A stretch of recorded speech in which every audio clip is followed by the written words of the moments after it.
nous préparer à recevoir la parole ce soir. Amen. Je parle depuis que nous avons commencé du Saint-Esprit. Amen. Hier, j'ai présenté 2 expériences que le Saint-Esprit fait dans la vie du chrétien. La régénération et le renouvellement spirituel. Amen. Aujourd'hui, je vais parler du feu. Amen. Comment activer le feu du Saint-Esprit et comment maintenir ce feu. Amen. C'est pas que les gens de l'église n'ont jamais pas reçu le Saint-Esprit. Il y a des gens qui ont l'expérience du Saint-Esprit, mais après quelques temps, le feu s'est éteint. Et plus jamais, ils sont restés la même personne. Le feu du Saint-Esprit est arrivé la première fois dans l'église primitive. Et une seule expérience a changé leur vie. Ils ont resté 10 jours en train de prier pour que Dieu tienne sa parole. Parce que nous savons tous que Jésus, avant de partir au ciel, il a dit, il enverra le Saint-Esprit. Il a dit, restez à Jérusalem jusqu'à ce que vous recevrez la puissance. Amen. Nous allons lire rapidement le livre de Actes chapitre 2, versets 1 à 4. Amen. Je lis au nom de Jésus-Christ. Amen. Le jour de la Pentecôte, ils étaient tous ensemble dans le même lieu. Tout à coup, il vint du ciel un bruit comme celui d'un vent impétueux, et il remplit toute la maison où ils étaient assis. Des langues semblables à des langues de feu leur apparurent, séparées les unes des autres, et se posèrent sur chacun d'eux. Et ils furent tous remplis du Saint-Esprit, et se mirent à parler en d'autres langues, selon que l'Esprit leur donnait de s'exprimer. Amen. Amen. Tant que l'Esprit n'était pas descendu, tant que les langues de feu ne sont pas descendues sur eux, les 100 vont rester les mêmes personnes. L'expérience de la rencontre avec le feu fait de toi un homme de feu. Si tu ne rencontres pas le feu, tu seras la même personne. Amen. Écoutez, pour ceux qui ont été un jour en Afrique, pour ceux qui ont eu à faire la cuisine avec le bois, vous allez vous rendre compte que c'est difficile de le faire. Amen. Parce que chaque fois, il faut veiller que le bois ne manque pas. S'il y a le bois, mais aussi, il faut veiller que toujours que le bois puisse chauffer. Donc, quand le bois commence à finir, il faut t'arranger qu'il y ait un autre bois. Amen. Ce qui fait tuer le feu, c'est le manque de bois. Faute de bois, le feu s'éteint. Amen. Je parle ici du bois sec. Seul le bois sec peut allumer le feu. Amen. Alors, Jésus dit, nous sommes des bois secs. Parce que lui est le bois qui a la sève. Mais nous sommes des bois secs. Amen. Donc, chaque fois que tu viens dans la présence de Dieu, ne te considère pas comme grand. Considère-toi comme quelqu'un qui dépend totalement de Dieu. Si Dieu ne peut pas le faire, que personne ne le fasse. Donc, en se positionnant dans chaque réunion de prière, positionne-toi comme quelqu'un qui vient rencontrer Dieu. Pour recevoir de Dieu un autre feu, une autre dimension de sa vie chrétienne. Amen. L'église du temps de la fin est une église un peu, on peut dire, une chambre froide. Amen. Les gens n'ont plus la même passion que l'église primitive. Les gens ne savent même pas pourquoi je dois recevoir le feu. Pourquoi je dois prier. Pourquoi je dois faire 40 jours de jeûne et prière. Pourquoi? Amen. Il y a une raison. Dans Matthieu chapitre 4, la Bible dit que Jésus a fait 40 jours et 40 nuits. Amen. 40 jours et 40 nuits. Il était poussé par l'Esprit de Dieu pour aller rencontrer le diable. Amen. Mais pendant ces 40 jours et 40 nuits, il n'a pas rencontré le diable. Amen. Mais c'est le dernier jour qu'il a rencontré le diable. Amen. Et pendant ce temps-là, quand il a fini l'entretien avec le diable, la Bible dit que la renommée de Jésus se répandait. Ce soir, je vais te dire une chose. tu peux rencontrer ou activer le feu dans ta vie que par la prière et le jeûne. Une vie sans prière, une vie sans jeûne est une vie morte, quoique vivante. Parce que le feu de Dieu s'active par le jeûne et la prière. Montre-moi une personne qui jeûne et qui prie. Je te dirai, voici un homme qui a l'onction de Dieu. L'onction répond qu'au feu de la prière et du jeûne. Si tu n'as pas l'onction, l'onction ne s'achète pas. Comme a essayé de faire Simon, le magicien. Il a voulu donner l'argent pour acheter l'onction. Non, non. L'onction ne s'achète pas avec l'argent. Amen. L'onction s'achète avec le zèle ou la passion ou la destination d'aller chercher Dieu dans le jeu de la prière. Chaque jour qu'une personne passe dans la rencontre ou l'intimité avec Dieu, cela développe en lui encore la soif de Dieu, l'envie de déconnaître une autre chose de Dieu. En voulant connaître Dieu, Dieu t'amène de dimension en dimension. C'est comme ça que le zèle va s'allumer en toi. Apocalypse chapitre 1, Apocalypse chapitre 2, verset 1 à 4. Amen. Je lis au nom de Jésus-Christ. Amen. Écrit à l'ange de l'église d'Éphèse, voici ce que dit celui qui tient les 7 étoiles dans sa main droite, celui qui marche au milieu des 7 chandeliers d'or. Je connais tes œuvres, ton travail et ta persévérance. Je sais que tu ne peux supporter les méchants, que tu as éprouvé ceux qui se disent apôtres et qui ne le sont pas, et que tu les as trouvés menteurs, que tu as de la persévérance, que tu as souffert à cause de mon nom, et que tu ne t'es point lassé. Mais ce que j'ai contre toi, c'est que tu as abandonné ton premier amour. Amen. Ce que j'ai contre toi, c'est que tu as abandonné ton premier amour. Amen. L'amour qu'on a au début, l'amour quand un homme court après une femme, une fille, une femme. Amen. Cet amour-là qui fait que même quand tu viens de la maison de la femme, elle n'est pas là. Le fait que tu vois seulement de fois son habit étalé, tu es en paix. Amen. C'est cet amour qu'on appelle la passion. On te dit, mais il y a la pluie. Tu dis, je vais seulement juste la voir un peu et repartir. Cette passion-là qui t'amène vers Dieu. Si tu perds cela, tu perds le feu. Amen. Cette passion-là doit être réactivée en toi. Ça s'active comment? Ça s'active que dans la chambre du jeûne et de la prière. J'ai vu des hommes de Dieu prier. Je disais avec ma femme. J'ai un pasteur que j'ai connu dans ma jeunesse, un ami. Il avait peut-être 2 ans, 3 ans de plus que moi. Je ne cite pas son nom ici pour ne pas faire la publicité. Cet homme a changé ma vie de prière.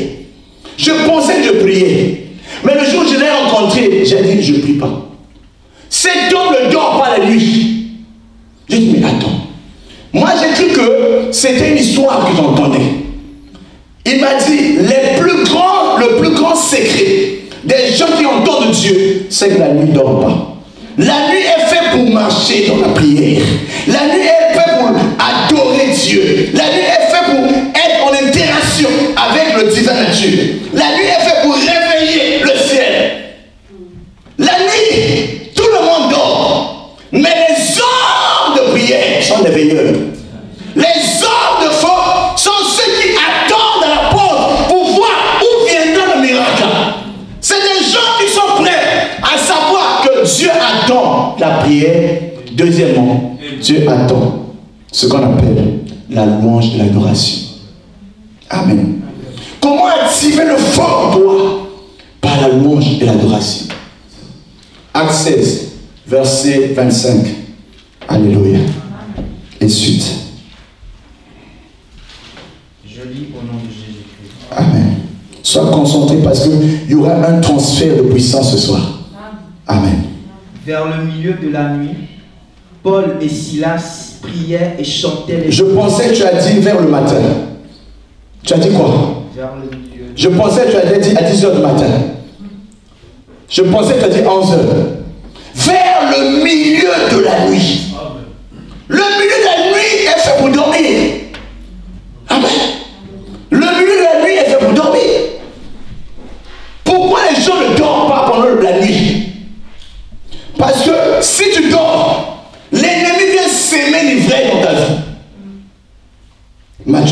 dit cela. Amen. C'est pendant que les gens dorment que l'ennemi vient s'aimer, Marie de nuit. Amen. Pendant que les gens dorment, c'est là où l'ennemi vient s'aimer la pauvreté. C'est pendant que les gens dormaient qu'une femme, donnée de 1 ou à 3, a changé les enfants. Son enfant qui était mort a donné à l'autre. Oh, on ne te donnera pas la mort. On ne peut pas changer ton témoignage par la mort. Parce que tu vas être là pour faire la première veille de la nuit. La nuit commence quand? La nuit commence à minuit 00. De minuit à 3 heures du matin. C'est là où toutes les opérations mystiques se font. Montre-moi un démon, un sorcier, un magicien, il opère entre minuit et 3 heures du matin. Mais est-ce qu'il peut avoir un commandeur de l'esprit? Est-ce qu'il peut avoir un veilleur de l'esprit pour dire non, cette heure-là, je me tiendrai à la brèche. Je dirai, Seigneur, me voici. Oh Seigneur. Samuel dormait. Il a entendu une voix de Dieu dire, Samuel. Il a couru vers Élie, le sacrificateur. Il dit, Élie, tu m'appelles? Il dit, non, pas moi. Il est reparti dormir. Une deuxième fois, Samuel, au milieu de la nuit, il court encore. Mon maître, tu m'appelais? Non, va dormir, enfant. Il repart. La troisième fois, le prophète a eu la révélation. Il dit, l'enfant doit connaître le code d'entrée. Alléluia. Il y a un corps d'esprit. Il y a un corps d'interagir avec le spirituel. Ça s'appelle, parle, ton serviteur écoute. Parle, ta servante écoute. C'est le langage de Marie. Quand l'ange a apparu, l'ange a dit, Marie, tu es heureuse parce que tu as été le choix de Dieu. Tu vas porter un enfant. Alléluia. Elle a dit, mais comment cela va se faire? Je suis une vierge. Il dit, ça ne dépend pas de toi, ni de moi. Mais l'ombre de Dieu va te couvrir. Et l'enfant de Dieu va rentrer en toi. Alors, écoute-moi maintenant, je vais ouvrir une chose. Le Saint-Esprit a la capacité d'agir avec ta matrice spirituelle. Peut-être que je ne comprends pas. Quand un enfant vient au monde, c'est parce qu'il a été d'abord dans le ventre de sa mère. Amen. De la même manière, l'esprit doit rentrer dans l'esprit pour que l'enfant qu'on appelle Saint-Esprit commence à naître en toi. Ça se passe au niveau de la matrice spirituelle. Donc, tant qu'il n'y a pas l'opération du Saint-Esprit dans la matrice spirituelle, il n'y aura pas le miracle créatif. Quelqu'un me comprend? Ça se passe dans la dimension de la foi. Lorsque tu peux te positionner pour dire, Seigneur, fais ce que tu veux. Entre minuit et 3 heures du matin, beaucoup de choses vont se passer. C'est l'heure où tu vas réveiller le sein et la passion que tu as perdu. Tu dis, je n'arrive pas à prier. Je ne sais pas quand je commence à sommeil. Mais parce que tu as habitué ton corps à dormir. Celui qui dort beaucoup, c'est celui qui est toujours en retard dans la vie. La vie appartient à ceux qui ont la capacité de se lever le matin. La vie appartient à ceux qui font le premier pas. Ce soir, je vais plutôt me concentrer sur le feu. Amen. Amen. Donc, la prière, la prière et le jeûne réveillent la passion. Amen. L'adoration, la louange réveille la passion. Mais une autre chose qui réveille la passion, c'est lorsque on fait l'impactation de puissance sur toi. Amen. Un transfert. Lorsque un vase élevé impose la main sur un vase inférieur, tu reçois ce qu'il a. Amen. 2 Timothée chapitre 1, verset 5. Amen. J'ai dit 2 Timothée combien? 1, 5 à 6. Amen. Je lis au nom de Jésus-Christ. Amen. Gardant le souvenir de la foi sincère qui est en toi, qui habita d'abord dans ton aïeul Loïs et dans ta mère Eunice, et qui, j'en suis persuadé, habite aussi en toi. C'est pourquoi je t'exhorte à ranimer le don de Dieu que tu as reçu par l'imposition de mes mains. Amen. Amen. Il y a des gens qui viennent de familles de chrétiens. Amen. Sa grand-mère était une grande chrétienne. Amen. Loïs a transmis à sa fille la foi. Amen. Eunice, la mère de Timothée, a hérité de sa mère, non pas l'argent, mais a hérité de sa mère la foi. Amen. Elle a transmis cela à l'enfant qu'il a couché, qu'on appelait Timothée. Mais Timothée, malgré qu'il a reçu de ses parents l'héritage de la foi, il devait recevoir aussi l'impactation du miracle. La capacité de recevoir, d'interagir avec le divin.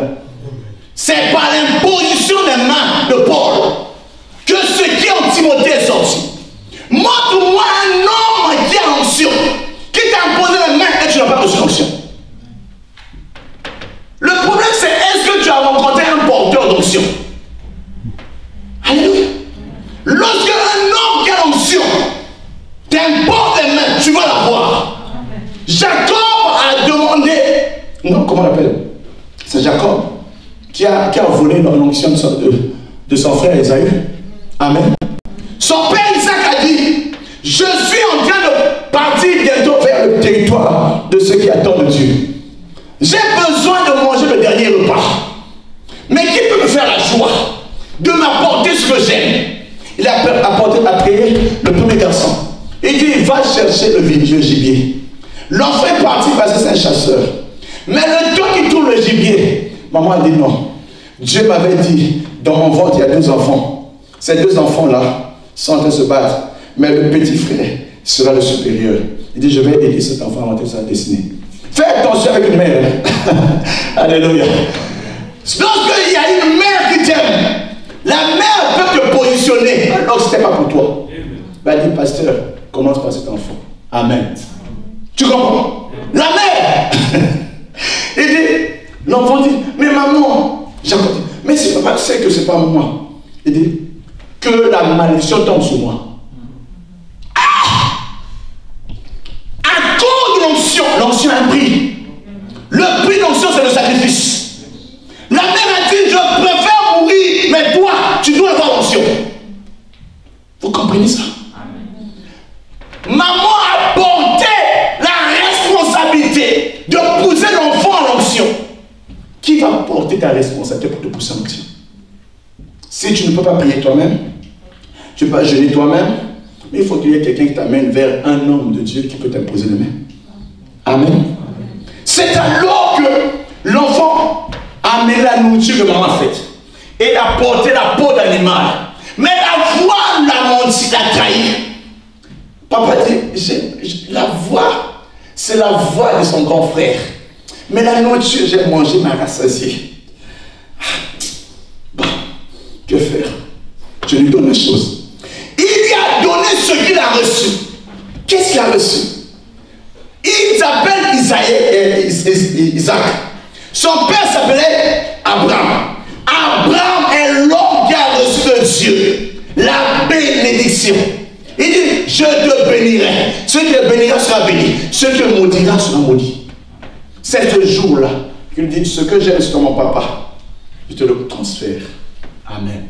Depuis ce jour, la vie de Jacob n'a pas changé. Vous comprenez? Malgré qu'on a posé la main sur lui, rien n'a changé. Il est parti chercher le mariage. Il a travaillé 14 ans, comme ça. 10 ans de souffrance, on changeait toujours ce qu'il voulait. Amen.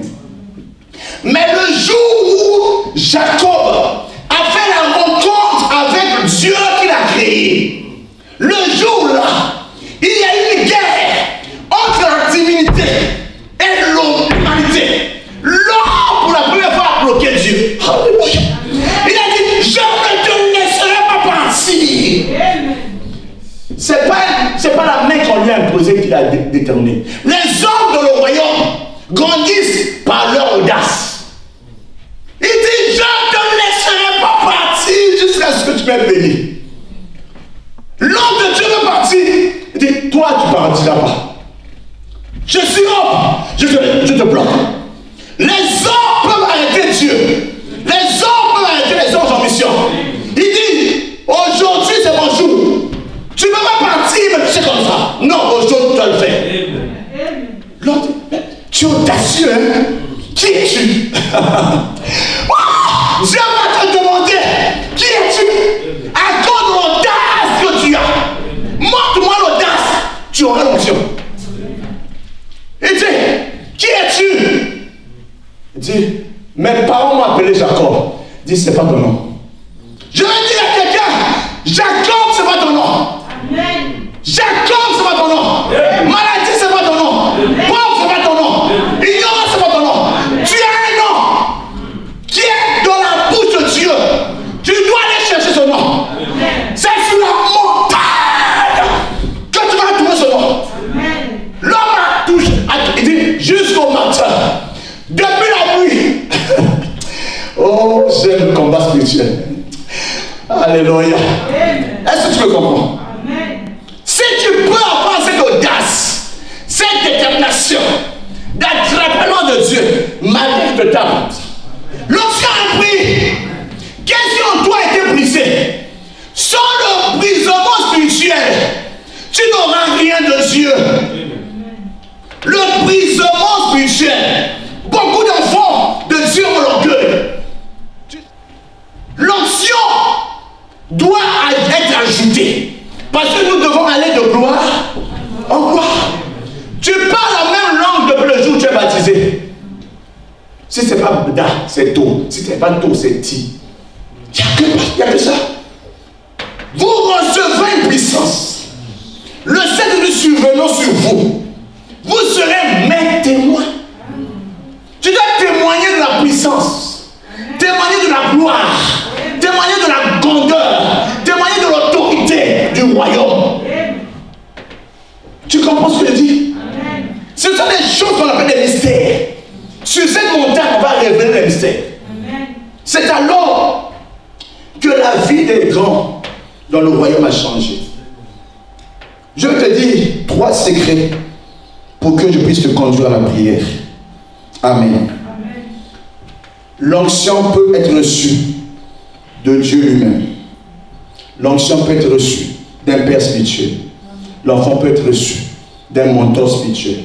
L'onction aussi peut être reçue par l'association de ceux qui ont l'onction. Amen. Écoute-moi. Dans 1 Samuel, chapitre 10, Saül est parti chercher les années de son père. Amen. Il n'a pas trouvé cela. Amen.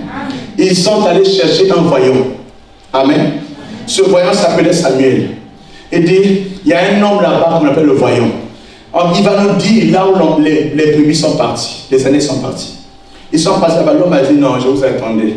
Vous êtes venus chercher les années. Non, pour vous c'est un hasard. Ce que tu as perdu peut être un motif pour que Dieu te utilise pour t'amener vers lui. Amen. Il cherchait les années, mais il avait plutôt rendez-vous avec la royauté. Il rentre dans une maison et dit, cet homme ne sait pas que c'est ici que la royauté va commencer. Amen. Amen.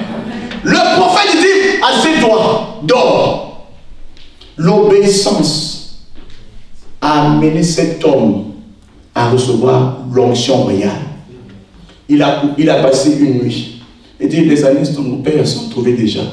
Mais toi, quand tu vas partir, tu vas rencontrer les gens sur la route. Ces gens-là sont des prophètes. Ils vont prophétiser. Toi, tu vas recevoir la même onction. 1 Samuel chapitre 10. Amen. On va essayer de lire le verset 13. Amen. Ce soir, quelqu'un sera béni. Et cette personne, c'est toi. Rapidement. Je lis au nom de Jésus. Amen.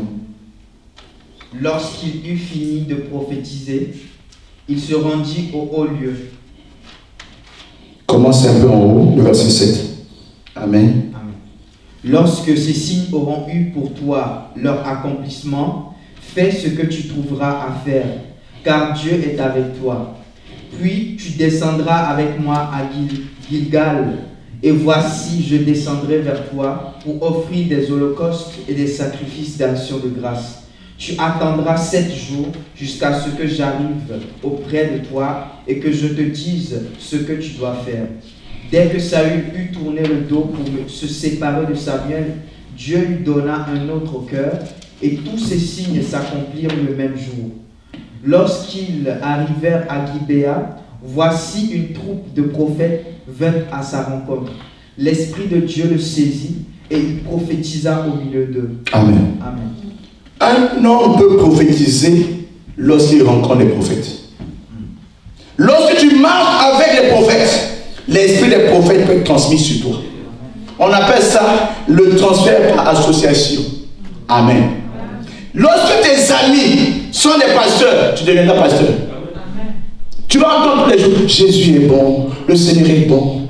Comment tes amis sont des évangélistes, la passion des âmes va t'habiter. Mais qui tu fréquentes? Amen. Tu fréquentes des païens tous les jours, c'est des païens. Qu'est-ce qui s'est passé là-bas? Donald Trump n'est plus président. C'est ça, l'information qu'on te donne. C'est pas utile pour le royaume. Le royaume a besoin des informations fraîches. Qui tu fréquentes? Les gens qui ne font rien dans la vie, tu n'auras rien dans la vie. Alléluia. Lorsque tu fréquentes les prophètes, tu deviendras un d'eux. Amen. On appelle ça l'onction par association. Mais regarde-moi, l'onction on peut l'avoir par l'association, mais l'onction aussi peut partir. Amen. Il y a 4 choses qui font partie de l'onction. Amen. Premièrement, lorsque tu es offensé. Lorsque celui qui porte l'onction est offensé, l'offense peut ralentir l'onction en toi. Amen. Regarde, lorsque tu as l'onction, les gens ne te considèrent pas ta juste valeur. Tu vas croire que ça ne vaut pas le coup que tu puisses exprimer cela au milieu de ces gens-là. Amen. L'offense peut faire que Jésus, lui qui est fils de Dieu, il n'a pas fait un seul miracle dans la ville de sa naissance. Un prophète n'est jamais prophète chez lui. Alléluia. Donc, garde ton cœur plus que toute chose. Parce que ton cœur va couler les sources de la vie. Ésaïe chapitre 12, verset 3. Lorsque ton cœur est attaqué, l'onction en toi va descendre. Préserve ton cœur. N'écoute pas les murmures, les critiques. On va te dire tu es un voleur. On va dire tu es un rusé. On va te dire tu es un vaurien. On va accuser que tu es un magicien. N'écoute pas ce que Facebook dit. Ça va te tuer. L'onction ne va pas écouter ces choses-là. Alléluia. Parce que la foi vient de ce que tu entends. Ou même de ce que tu vois. Fais attention. Tu vas voir un journal comme ça. Quelque chose sur toi que tu n'as pas fait. Amen. La deuxième chose qui peut tuer l'onction, le feu en toi, s'appelle la déception. Amen. Voilà pourquoi la plupart des grands serviteurs de Dieu qui ont régné dans ce monde, qui ont été déçus, sont morts très vite. L'onction peut être tuée par la déception. Lorsque tu as un homme que tu aimes, cet homme te quitte, malgré ton onction, tu vas sentir quelque chose quitte ta vie. Amen. Donc l'onction doit être entretenue dans l'amour. L'amour, c'est le cadre idéal pour que l'onction puisse se maintenir. Aimez vos pasteurs, aimez vos prophètes, aimez vos apôtres, aimez vos docteurs, aimez vos évangélistes. Si vous ne les aimez pas, l'onction de Dieu en eux va mourir. Je connais un ami, je suis parti chez lui, il ne fait pas de miracle. Amen. Et quand on voyage, on va ailleurs. Les miracles que je vois, lui, je le vois faire. Je dis, mais cet homme est un homme d'onction. Là où l'onction n'est pas acceptée, là où la grâce n'est pas acceptée, la grâce ne peut pas se faire. L'onction, si tu le portes, tu vas faire des dégâts. Là où on t'accueille.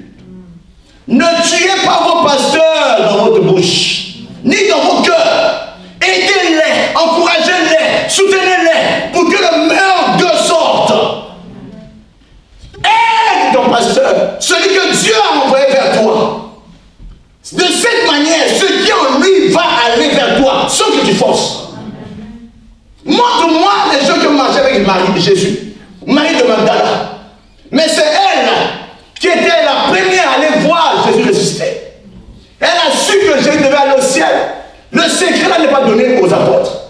Mais elle a su que Jésus, qui était ressuscité, devait aller d'abord au ciel pour donner le sang avant de descendre sur la terre. Tu veux recevoir des serviteurs de Dieu. Sers ce serviteur de Dieu. Amen. Élisée a reçu l'Élie par le service. Amen. Mais Élisée est mort. Il n'a pas laissé l'onction. Amen. Dans son tombeau, on a jeté un cadavre. Le cadavre a touché les os d'Élisée. Le cadavre est revenu à la vie. L'onction qui était à Géasi est parti sur un mort. Amen. Ça ne sera pas ton cas. Tu auras l'onction de maman Chimène. Tu auras l'onction de pasteur Emma. Parce que tu es un enfant dans la maison.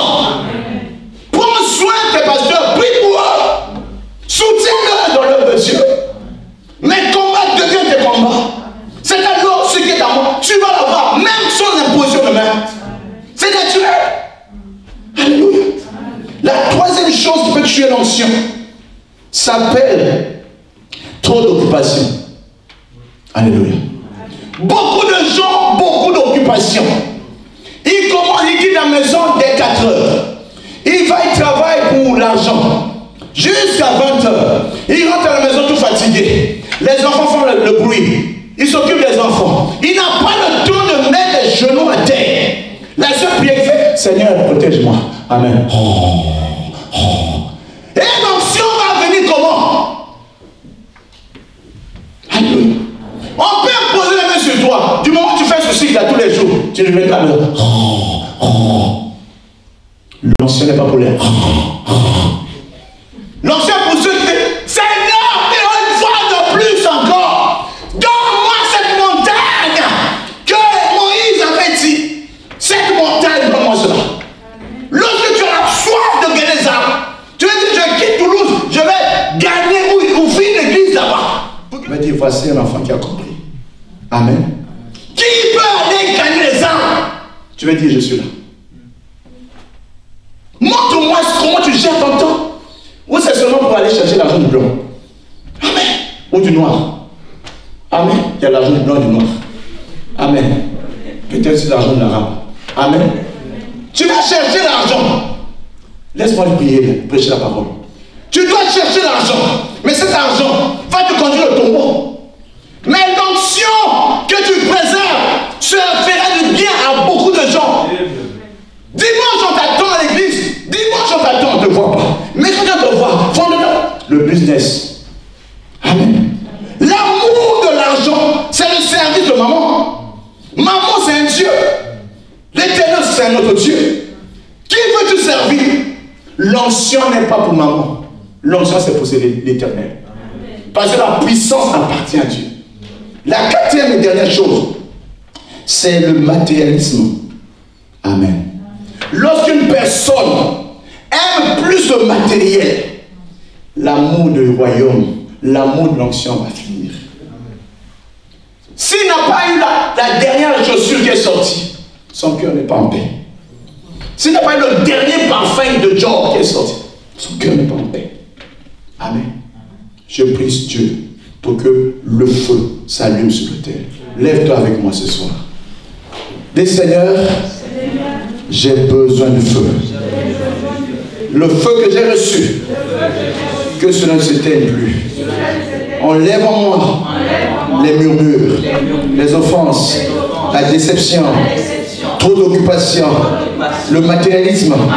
Aide-moi Seigneur à me lever pendant les heures de la nuit, à conquérir, à me battre pour recevoir plus de toi. Prie, alléluia. Au nom de Jésus-Christ. C'est sûr que la patience enflammée, c'est sûr que le don que tu as reçu ne va pas mourir. Et je viens prophétiser sur ta vie que ta destinée est revenue sur les rails. Parce que c'est ton onction qui t'annonce. C'est ton onction qui te positionne. C'est ton onction qui te fait. Dans le royaume de mon Père, on reconnaît les grands par la foi et par l'onction qu'ils portent. Est-ce que tu as la foi pour déplacer les montagnes? Est-ce que tu as l'amour de Dieu, la passion des âmes pour devenir un homme honoré dans le ciel? Je viens prophétiser que ta vie ne passera pas comme un malheureux. Que ta vie ne sera pas la vie d'un abandonné. Les douleurs, les offenses ne vont pas arrêter l'onction qui est en toi. Ferme tes oreilles. N'entends pas le mensonge. N'entends pas la rumeur. Mais entends la voix de Dieu. Plus tu entends de Dieu, plus tu deviens. Ce soir, que l'onction descende dans chaque vie. Que le parfum de la présence du ciel soit dans vos maisons. En allant dans vos maisons, Cette ancien va changer vos vies. La Bible dit que le parfum répandu dans la maison avait rempli toute la maison. Ce soir, le feu, la paix spirituelle en toi ne va plus mourir. Dans le nom de Jésus-Christ. Je déclare que tu es béni. Je déclare que ta vie a pris des ailes. Tes amis seront appelés des prophètes. Non pas des gens du monde, mais tu vas marcher avec les prophètes. Ceux qui marchent avec les saints deviennent saints. Ceux qui marchent avec les sages deviennent sages. Ceux qui marchent avec les riches deviennent riches. Ta vie changera maintenant. Plus de Dieu dans ta vie va te positionner pour une destinée meilleure. Tu es béni.